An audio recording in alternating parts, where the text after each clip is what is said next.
Good morning, class 9th. As you all know, we read history's lesson Nazism and the Rise of Hitler. And during this, today we are reading its second part, Hitler's Rise to Power. आज हम इसका second part पढ़ेंगे, Hitler's Rise to Power. Hitler's की powers कैसे rise हुई थी? This crisis in the economic, polity and sociality formed the background to Hitler's rise to power. Economy की crisis की वजह से, चाहे वो पॉलिटिकल हो चाहे वो सोशलिस्ट हो, उसकी वजह से हिटलर की पावर अब सामने आने लग गई थी. वो बॉर्न हुआ था 1889 में ऑस्ट्रेलिया में. Hitler spent his youth in poverty. Hitler ने अपनी जो है युवावस्था गरीबी के अंदर बिताई थी. When the first world war broke out he enrolled for the army, acted as a messenger in the front, became a corporal and earned medals for bravery. जब first world war broke out हुआ तो उसने अपना नाम army के अंदर join करवाया, enrol करवाया. उसने एक्टेड किया एक मैसेंजर की तरह फ्रंट में और वो बहुत ही कॉर्पोरल बन गया था और उसने अपनी ब्रेवरी के लिए बहुत सारे मेडल्स अर्न किए थे. The German defeat horrified him and the Versailles treaty made him furious. जब जर्मनी की हार हो गई थी, जैसे हमने पहले पढ़ा था, तो उसकी वजह से वो पूरा हिलकर रह गया था. दैट मीन्स वो बहुत ज़्यादा परेशान भी हो गया था और वर्जली ट्रीटी की वजह से वो बहुत ज़्यादा आग बबूला हो गया था, बहुत ज़्यादा गुस्सा हो गया था. In 1919 he joined a small group called the German workers party. 1999 के अंदर 1919 में उसने ज्वाइन किया स्मॉल ग्रुप जिसको कि जर्मन वर्कर्स पार्टी भी कहा जाता है. He subsequently took over the organisation and renamed it the national socialist German workers. धीरे धीरे उसने इस ऑर्गेनाइजेशन को एक रीनेम दिया जिसे नेशनल सोशलिस्ट जर्मन वर्कर्स भी कहा जाता है. इस पार्टी को बाद में नाजी पार्टी के नाम से भी जाना जाने लगा.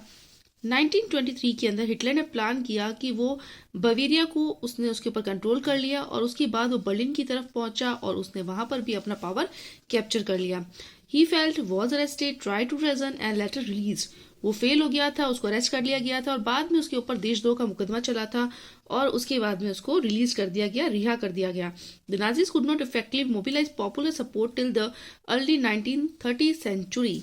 अर्ली 19th सेंचुरी तक नाजीज को किसी प्रकार का कोई भी पॉपुलर सपोर्ट नहीं मिला था. It was during the great depression that Nazism become a mass movement. ये एक बहुत ही ज़्यादा डिप्रेशन का टाइम पीरियड था जिसके दौरान नाजिज्म को कोई सिर्फ यही बोला गया था कि बहुत बड़ा मूवमेंट है, बहुत बड़ा आंदोलन है. As we have seen after 1929 banks collapsed and business shut down, workers lost their jobs and middle class were threatened with destitution. जैसे कि हमने देखा कि 1929 के बाद में बैंक्स बंद हो गए, बिजनेस शटडाउन हो गए, वर्कर्स ने अपनी जॉब खो दी और मिडिल क्लास लोग जो थे वो लाचारी और भुखमरी का सामना कर रहे थे. In such a situation Nazi propaganda stirred hopes of a better future. इस सिचुएशन के अंदर नाजी प्रोपेगेंडा में एक उम्मीद दिख रही थी कि वो एक बेटर फ्यूचर सबके सामने लाकर खड़ा करेगा. In 1928, the Nazi party got no more than 2.6% votes in Reichstag, the German parliament. By 1932, it had become the largest party with 37% votes. 1928 के अंदर नाजीज पार्टी ने सिर्फ 2.6% वोट्स हासिल किए थे रेस्टाग के अंदर और जर्मन पार्लियामेंट में.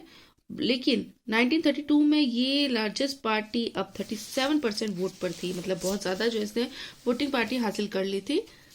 Hitler was a powerful speaker. जैसे कि सबको पता है हिटलर बोलने में बहुत अच्छा लगता था.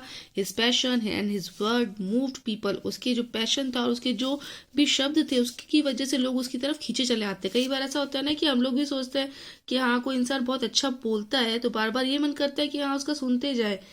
तो उसी तरह से हिटलर भी बोलने में बहुत अच्छा था, बहुत पावरफुल स्पीकर था और उसका पैशन, उसके वर्ड्स जो थे लोगों को अपनी ओर आकर्षित करते थे, खींचते थे.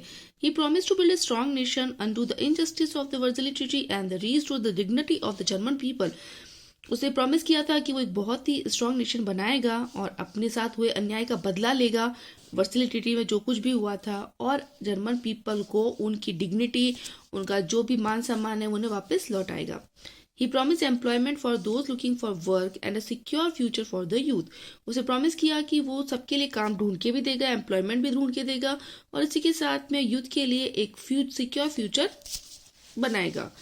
He promised to weed out all foreign influence and resist all foreign conspiracy against Germany.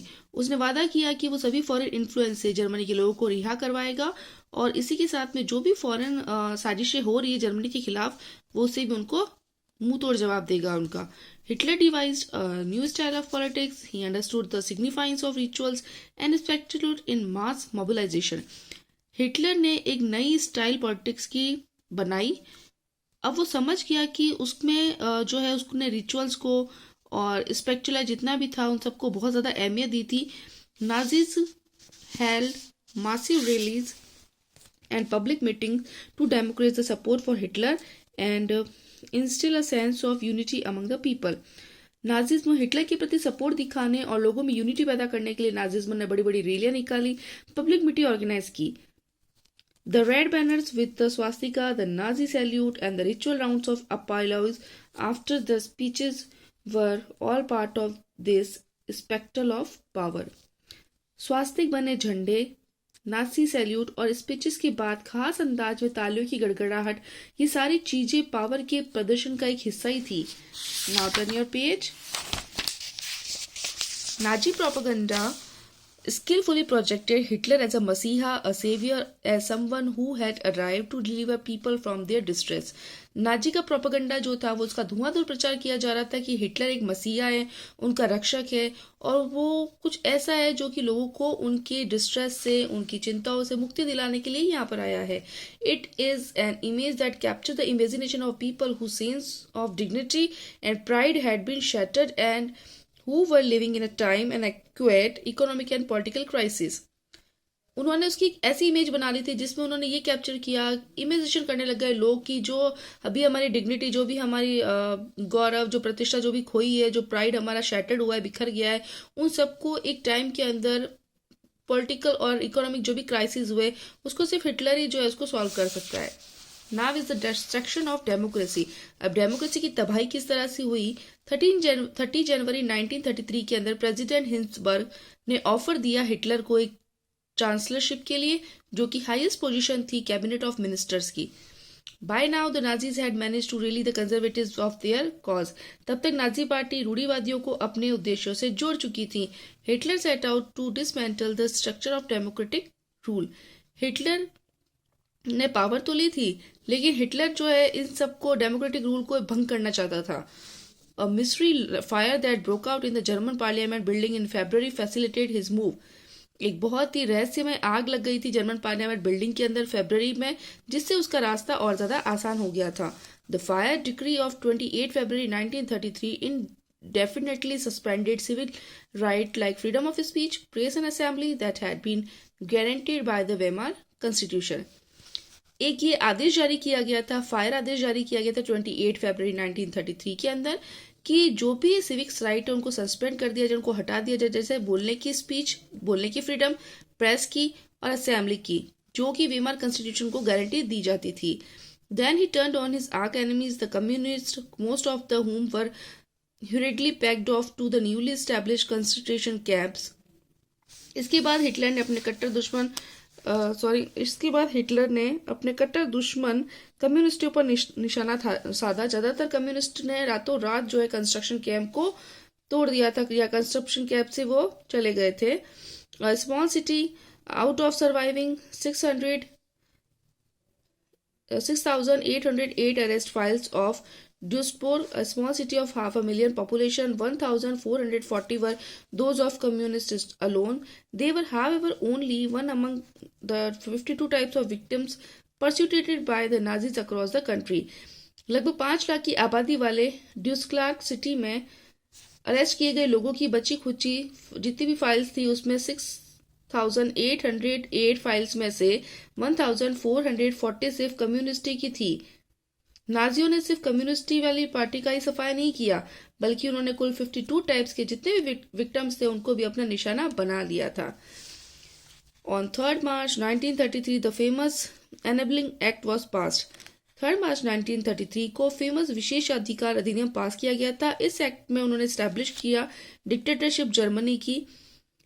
Hitler को सारे पावर्स दिए गए और साइडलाइन पार्लियामेंट की, और उसी के साथ में उसको रूल दिया गया, आदेश जारी करने का.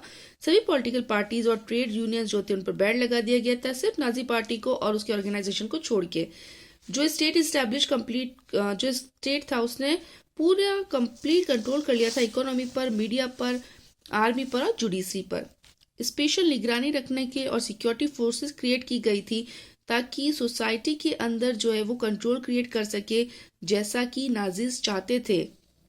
Apart from the already exciting regular police in green uniform, इसी के साथ में जो पहले से ही मौजूद थी पुलिस ग्रीन यूनिफॉर्म के अंदर, SA जो स्टॉर्म ट्रूपर्स थे, उन्हीं के साथ में जो गेस्टापो जो सीक्रेट स्टेट पुलिस थी, और SS जो प्रोटेक्शन स्क्वाड्स थे, क्रिमिनल पुलिस और सिक्योरिटी सर्विस SD, ये एक्स्ट्रा कॉन्स्टिट्यूशनल पावर जो थे वो न्यूली ऑर्गेनाइज्ड फोर्सेस के थे, जिसको नाजी स्टेट रेपुटेशन के लिए खूंखार जो है क्रिमिनल स्टेट भी बोला जाता है।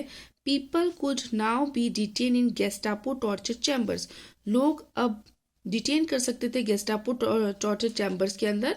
Rounded up and send to concentration camps, वो राउंडेड अप करते थे और उनको जो है कंसंट्रेशन कैंप्स के अंदर भेजा जाता था, वहां से निकाला जाता था, उनको अरेस्ट किया जाता था बिना किसी लीगल प्रोसीजर के। The police forces acquired power to rule with impunity, police forces ने उनकी पावर को एक निरंकुश शासन के साथ में जो अपना लिया था, मतलब पुलिस फोर्सेस जो थी उन्होंने भी जीत लिया था इस पावर्स को, वो भी बहुत ज़्यादा निरंकुश होने लग गए थे, रूल करने लग गए थे। सो आज हम इतना ही पढ़ेंगे। I hope you all are understand this very well. आगे हम पढ़ेंगे रिकंस्ट्रक्शन नेक्स्ट क्लास में। Till then, thank you.